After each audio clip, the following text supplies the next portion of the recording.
નમસ્કાર દર્શક મિત્રો, ખબર ગુજરાત ન્યૂઝ ચેનલમાં તમારું સ્વાગત છે। આજના તાજા અને મુખ્ય સમાચાર જાણીએ તે પહેલા ચેનલને સબસ્ક્રાઇબ કરી લેજો।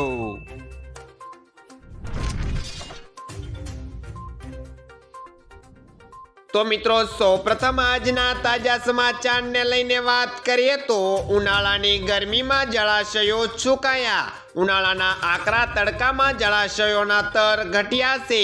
ખાસ કરીને સૌરાષ્ટ્ર ઉત્તર ગુજરાતના પાણીના સ્તર ઘટ્યા છે। રાજ્યમાં કુલ 206 જળાશયોમાંથી 45.54% જેટલો પાણીનો જથ્થો છે। આ સાથે સરદાર સરોવરમાં 50.33% જેટલો પાણીનો જથ્થો છે। આ સાથે આપણે સૌરાષ્ટ્રની વાત કરીએ તો સૌરાષ્ટ્રમાં 141 જળાશયોમાંથી 45% જેટલો પાણીનો જથ્થો છે। ઉત્તર ગુજરાતમાં 34.13%, જ્યારે કચ્છમાં જળાશયોમાં 38% પાણીનો જથ્થો સચવાયેલો છે। મધ્ય ગુજરાતના ખેડાના જળાશયો ખાલી થતાં ખેડૂતો માટે ચિંતા ઊભી થઈ ગઈ છે। શું તમે જાણો છો કે ભારત પાસે છે વિશ્વની પ્રથમ હોસ્પિટલ ટ્રેન? ભારતીય રેલવે પાસે વિશ્વની પ્રથમ હોસ્પિટલ ટ્રેન છે। વર્ષ 1991માં શરૂ થયેલી લાઇફલાઇન એક્સપ્રેસ સમગ્ર દેશમાં પ્રવાસ કર્યો છે। આ ટ્રેનનો મુખ્ય ઉદ્દેશ છેવાડાના વિસ્તારોમાં રહેતા લોકોને સ્વાસ્થ્ય સુવિધા પહોંચાડવાનો છે। આ ટ્રેનમાં મોટી બીમારીની સારવારની સુવિધાઓ સાથે 2 આધુનિક ઓપરેશન થિયેટર પણ છે। 7 કોચવાળી આ હોસ્પિટલ ટ્રેન ભારતીય રેલવેના સહયોગથી ઇમ્પેક્ટ ઇન્ડિયા ફાઉન્ડેશન દ્વારા ચલાવવામાં આવે છે।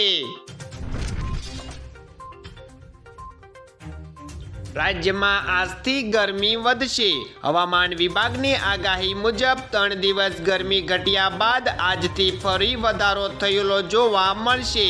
ગરમીનો પારો 43 ડિગ્રી સુધી જાય તેવી શક્યતા છે। ગઈકાલે શિક્ષણ નગરી એવી વલ્લભ વિદ્યાનગરની અંદર 40.4 ડિગ્રી ગરમી સાથે સૌથી ગરમ શહેર રહ્યું હતું। રાજ્યમાં હાલ ઉત્તર પશ્ચિમ દિશામાં હવા ફૂંકાઈ રહી છે। છેલ્લા કેટલાક દિવસોથી વેસ્ટર્ન ડિસ્ટર્બન્સને કારણે માવઠા પડતા તેમજ પવન ફૂંકાતા ગરમીનો ઓછો અનુભવ લોકોને થઈ રહ્યો હતો। સુનીતા ત્રીજી વખત અવકાશમાં જશે। ભારતીય મૂળની અમેરિકન અવકાશયાત્રી એવી સુનીતા વિલિયમ્સ 6 મેના રોજ ઇન્ટરનેશનલ સ્પેસ સેન્ટર જશે। સુનીતાની આ ત્રીજી અવકાશ યાત્રા હશે। સુનીતા અને બોસ વિલ્મોસને બોયડના સ્ટારલાઇન્સ કેપ્લોસ મિશન હેઠળ ISS પર મોકલવામાં આવશે। બંને 2 અઠવાડિયા સુધી ISSમાં રહ્યા બાદ પરત ફરશે। મિશનનો ઉદ્દેશ લોકો અને માલ સામાનને કેપ્સ્યુલ દ્વારા અન્ય ગ્રહો પર લઈ જવાનો છે।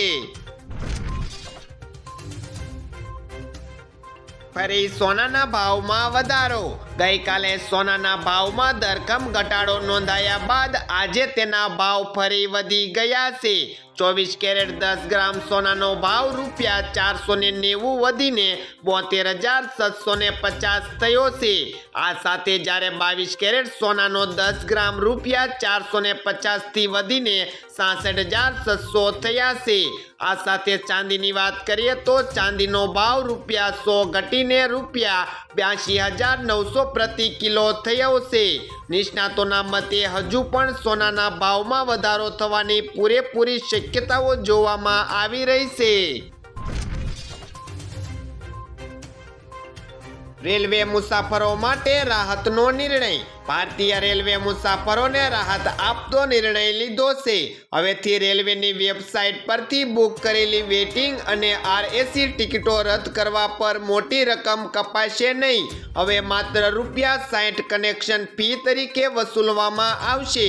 અત્યાર સુધી જો ટિકિટ કન્ફર્મ ન થાય તો રેલવે વિભાગ પોતે જ તે ટિકિટ કેન્સલ કરી નાખતું હતું અને ટિકિટની રકમનો મોટો ભાગ સર્વિસ ચાર્જ તરીકે કાપવામાં આવતો હતો।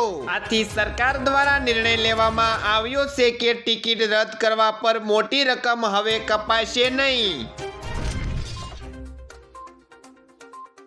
ઘટાડા સાથે શેર બજારની શરૂઆત આજે પણ ઘટાડા સાથે થઈ છે। બીએસસીનો સેક્શન હાલ 228 પોઈન્ટ ઘટીને 73,738 પર ટેગ થઈ રહ્યો છે, જ્યારે એનએસસીનો નિફ્ટી સૂચક આંક 82 પોઈન્ટના ઘટાડા સાથે 22,336 પર ટેગ થઈ રહ્યો છે।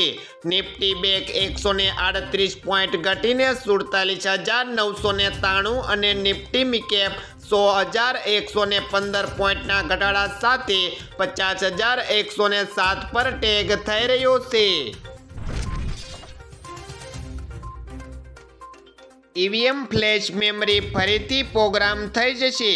ઈવીએમ મત અને વીવીપેટ સ્લીપના 100% ક્રોસ ચેકિંગની માંગ પર એસીમાં સુનાવણી હાથ ધરાઈ હતી। એડવોકેટ પ્રશાંત ભૂષણે કહ્યું કે એવી શંકા છે કે ઈવીએમની પ્રોસેસ ચિપ માત્ર એક જ વાર પ્રોગ્રામ કરવામાં આવી છે। તેના પર એસીએ કહ્યું કે ઈસીના આ અંગે સ્પષ્ટતા આપી છે। ટેકનિકલ બાબતોમાં અમારે ઈસી પર વિશ્વાસ રાખવો પડશે। પ્રશાંતે કહ્યું કે માઇક્રો કંટ્રોલમાં ફ્લેશ મેમરી પણ છે, એટલે કે માઇક્રો કંટ્રોલને ફરીથી પ્રોગ્રામ કરી શકાય છે।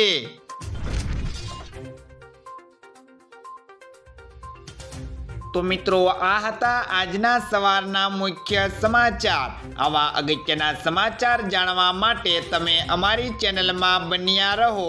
આભાર।